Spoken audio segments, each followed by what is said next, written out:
dengan pembacaan Asmaul Husna.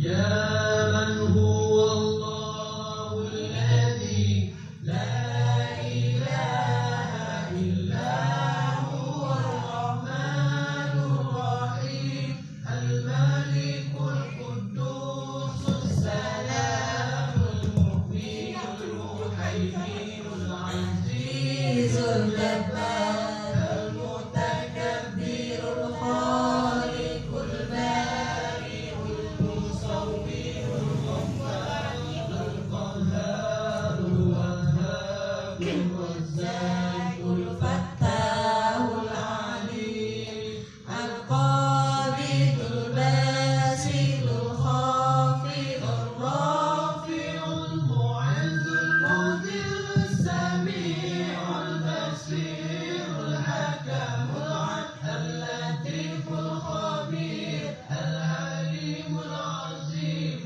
al-ghafurus syakur al-'aliyul kabirul hafizul muqim al-hasibul jalil al-karimul raqibul mujibul wasi'ul hakimul wadudul majidul ba'isyus syahid al-haqqul wakil al-qawiyul matin al-waliyul hamid al-muhsil mubdi'ul mu'id al-muhyil mumitul hayyul qayyum al-wahid al-majid al-wahidus samadul qadirul muqtadirul muqaddimul muakhirul awwalul akhir al-zahirul batinul walil muta'alil ba'ud tawwabul muntakimul afur rauful malikul mulki dzul jalali wal ikram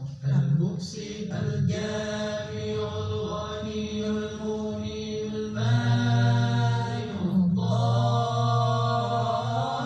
dharrun nafi'un nurul hadil badi'ul baqi al-warisul rasyidus saburul ladzi laisa kamitslihi syai'un wa huwas sami'ul basir.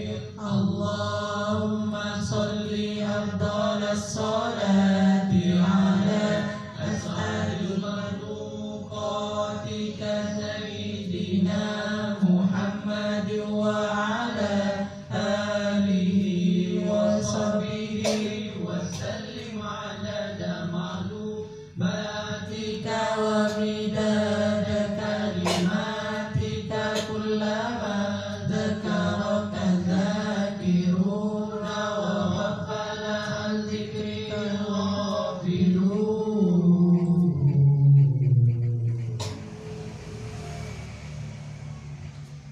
Alhamdulillah, bacaan Asmaul Husna sudah selesai. Langsung saja pada acara inti, yaitu bedah buku yang akan dibawakan oleh pemateri kita Muhammad Lukman Hakim. Kepada Muhammad Lukman Hakim, waktu dan tempat kami persilahkan. Selamat pagi teman-teman semuanya. Terima kasih telah hadir dalam acara bedah buku pada pagi hari ini. Izinkan saya menyebut teman-teman semuanya dengan sebuah salam yang menyatukan kita semua. Assalamualaikum warahmatullahi wabarakatuh. Waalaikumsalam. Pada minggu sebelumnya kita telah membahas tentang apa itu korupsi dan pendekatan korupsi dari berbagai macam disiplin ilmu, beserta sedikit kasus-kasus korupsi yang diangkat dalam sebuah narasi. Kemudian kita pada pagi ini akan membahas atau membedah suatu buku mengenai KPK tak lekang. Buku ini menarik menurut saya karena membahas perjalanan KPK dari semenjak KPK itu dibentuk hingga selama satu dekade atau satu dasawarsa atau selama 10 tahun periode KPK dalam memberantas korupsi.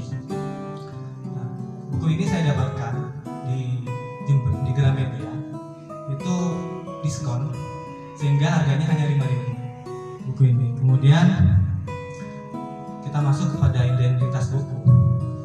Judul bukunya adalah KPK Tak Lekang, cetakan pertamanya pada Agustus 2013. Udah lumayan lama. Kemudian untuk covernya ini soft cover dan juga isinya ya book paper. Jumlah halaman pada buku ini yaitu 114 halaman. Buku ini sudah ber-ISBN juga. Kemudian penerbitnya itu dari KPG, Kepustakaan Populer Gramedia, bekerjasama dengan majalah Tempo, sehingga terciptalah buku dengan judul KPK Tak Lekang. Pendahuluan, mungkin teman-teman bisa lihat ya materi atau apa yang disampaikan sekarang di grup, kan sudah saya kirimkan PPT-nya di grup. Kemudian sebuah ikhtiar satu dasawarsa dilahirkan lewat Undang-Undang Komisi Pemberantasan Korupsi pada 27 Desember 2002. KPK menjadi ujung tombak pemberantasan korupsi. Berkali-kali dicoba dilumpuhkan dengan gergaji kewenangan hingga mempereteli penyidiknya. Komisi bertahan hingga kini. Dari bupati, wali kota, anggota DPR, jaksa hingga besan presiden pun pernah dikirim ke BUI. Inilah cerita di belakang panggung tentang lembaga super bonding itu. Kemudian isi buku ini sendiri, korupsi seakan-akan sudah menjadi momok di negeri kita ini. Dari zaman Orde Lama sampai Orde Baru, beragam cara dilakukan untuk berantas korupsi dari zaman baru. Dua lembaga yang sebelumnya ini berperan dalam memberantas korupsi sebelum adanya KPK ini adalah kepolisian dan jaksa. Tetapi mereka tidak memiliki tugas khusus yang spesifik untuk memberantas korupsi, karena keduanya itu berbagai macam tindak pidana yang diusut oleh mereka, yang meliputi penyidikan, penuntutan maupun penahanan. Kemudian pada tahun 2002 terciptalah Undang-Undang Korupsi. Pada tahun 1999 Undang-Undang Nomor 31 tentang pemberantasan korupsi. Kemudian undang-undang tersebut direvisi Undang-Undang Nomor 20 tahun 2002. Kemudian pada tentang KPK, dan 2003 KPK dibentuk atau KPK ini berdiri.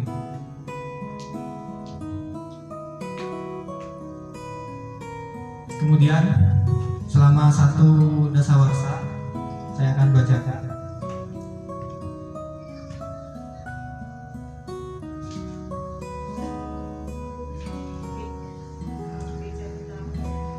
Seperti yang kita tahu, Indeks Persepsi Korupsi Transparansi Internasional, Indonesia ini menduduki urutan ke-118 dari 176 negara dunia. Itu pada tahun 2012 dengan IPK 32 yang artinya kecil. IPK ini indeksnya antara 0 sampai dengan 100. Makin kecil makin korup negara itu, makin besar makin negara itu terbebas dari korupsi. 100 adalah angka mutlak, angka tertinggi untuk negara yang bebas dari korupsi. Kemudian KPK dibentuk, dan KPK sudah mengirimkan beberapa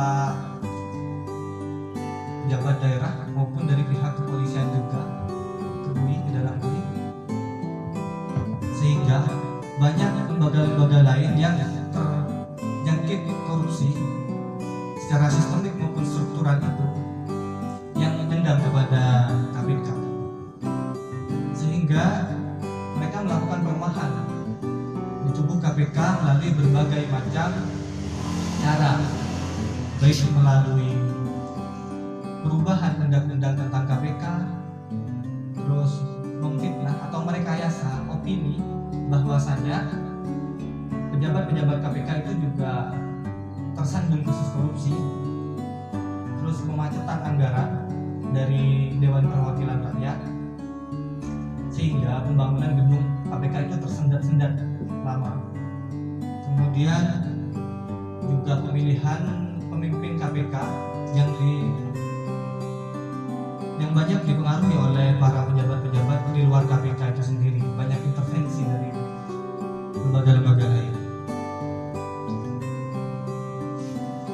Tetapi dalam perjalanannya KPK tidak pernah mundur, meskipun dapat ancaman dari berbagai macam pihak. Yang dikenal adalah kasus cicak versus buaya, yang mana KPK itu bentrok atau ini ya istilahnya bentrok atau berselisih dengan Polri, Kepolisian Republik Indonesia. Tapi KPK tak lekang atau tak pernah mundur, tak pernah menyerah meskipun berbagai macam masalah datang pada tubuh KPK itu sendiri.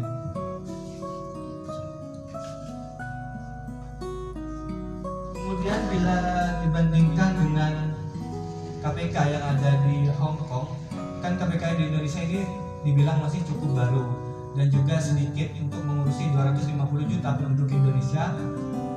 Pengurusnya hanya sekitar 900 dibandingkan dengan Hong Kong 1.300 orang pegawai KPK kan, untuk menangani 25 juta penduduk di Hong Kong itu sendiri. Jauh sekali, sangat signifikan perbedaannya.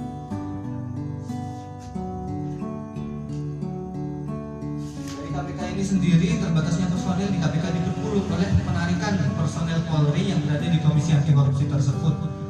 Jadi para penyidik dan penyelidik dari kepolisian yang berasal dari kepolisian itu ditarik kembali ke institusi asalnya, di lembaga asalnya, karena dua institusi ini bertikai. Yang dikenal dengan saya sebut tadi kasus cicak versus buaya itu terdiri atas beberapa jilid sampai. Kemudian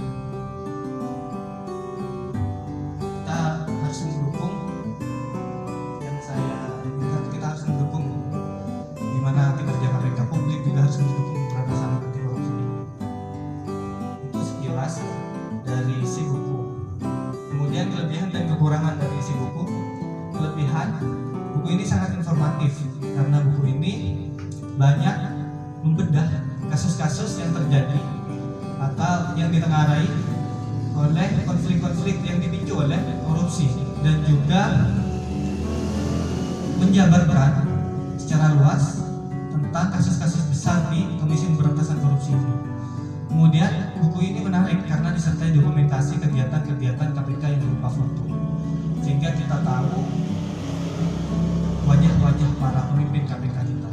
Kemudian kekurangannya masih terdapat beberapa kesalahan dalam penulisan, baik itu berupa pendakwa, titik maupun spasi yang seharusnya ada tapi tidak ada. Sekian, terima kasih. Mungkin dari teman-teman semuanya ada pertanyaan. Saya kembalikan ke moderator. Oke, terima kasih kepada pemateri kita. Mungkin ada yang mau bertanya? Silakan ajukan tangan. Oke, dengan siapa?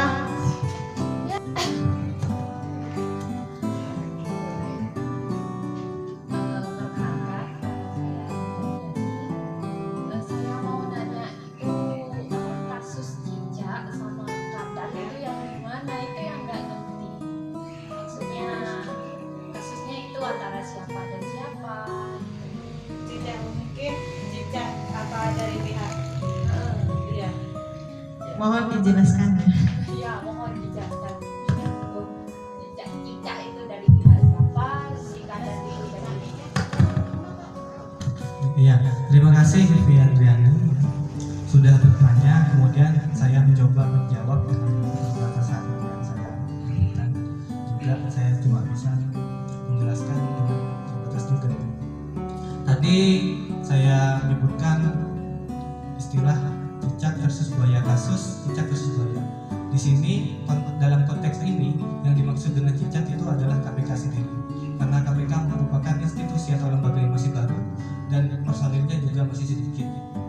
Kemudian yang dimaksud dengan buaya itu adalah kepolisian, Polri, karena kepolisian buaya, cicak versus buaya. Karena buaya ini kan udah besar, udah dari zaman dulu, dari sebelum KPK dibentuk udah ke daerah-daerah itu yang namanya institusi kepolisian. Ada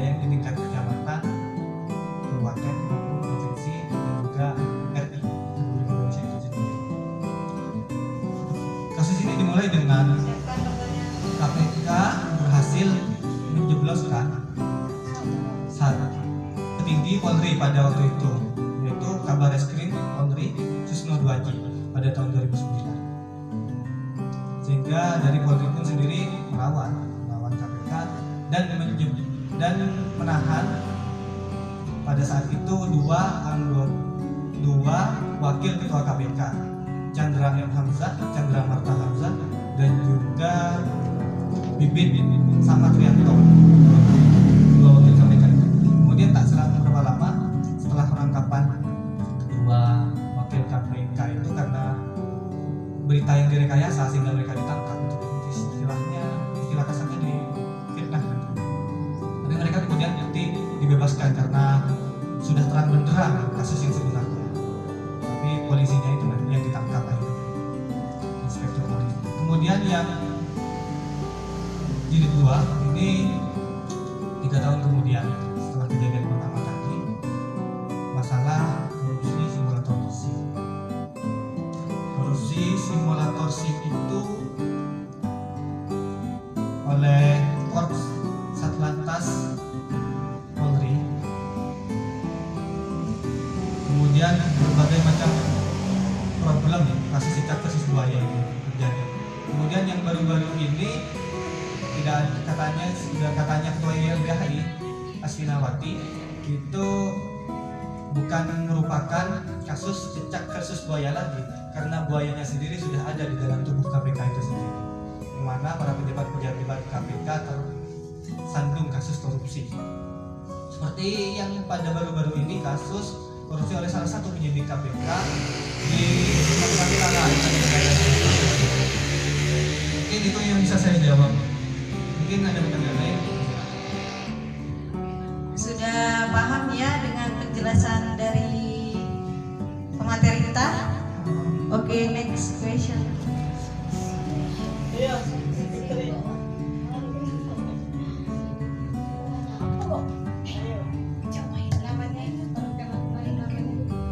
Perkenalkan, nama saya Fitria Ningsih. Saya ingin bertanya, itu kenapa bisa dinamai buaya sama cicak?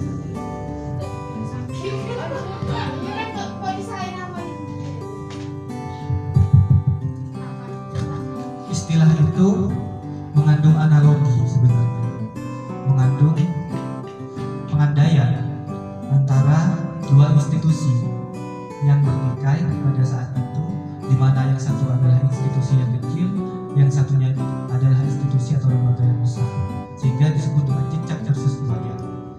Kenapa? Karena keduanya sama-sama reptil.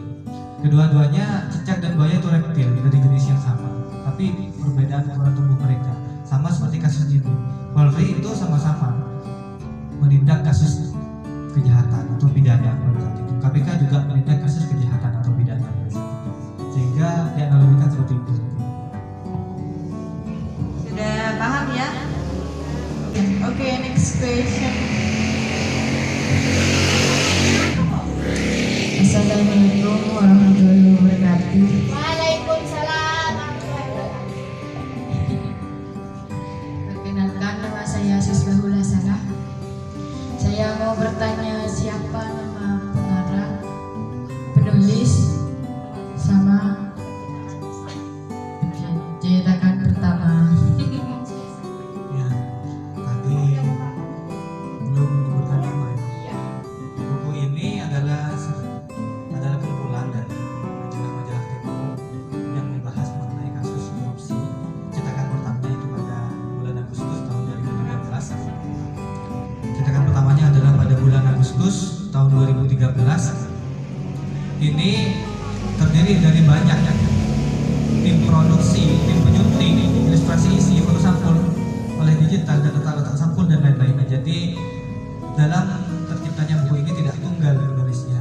Jadi banyak yang berperan di sini, baik itu dari tim penyunting, produksi, ilustrasi, digital maupun yang lainnya. Karena buku ini adalah merupakan salinan dari majalah sebenarnya yang dirangkum dalam sebuah buku, yaitu majalah Tempo. Kemudian bekerjasama dengan perusahaan penerbit buku yaitu Gramedia di Jakarta.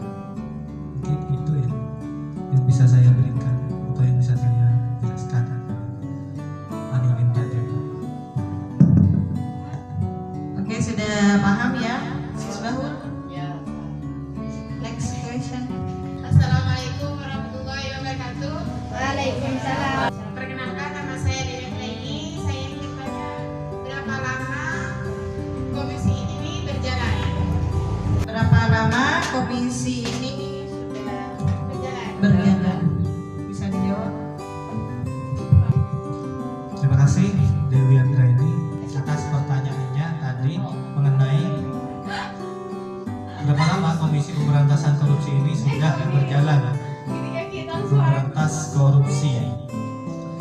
di rangkuman buku ini itu sudah berjalan 10 tahun semenjak tahun 2002 itu dibentuk undang-undang tentang KPK, kemudian 2003 itu terbentuknya KPK hingga 2012 buku ini menceritakan seperti itu.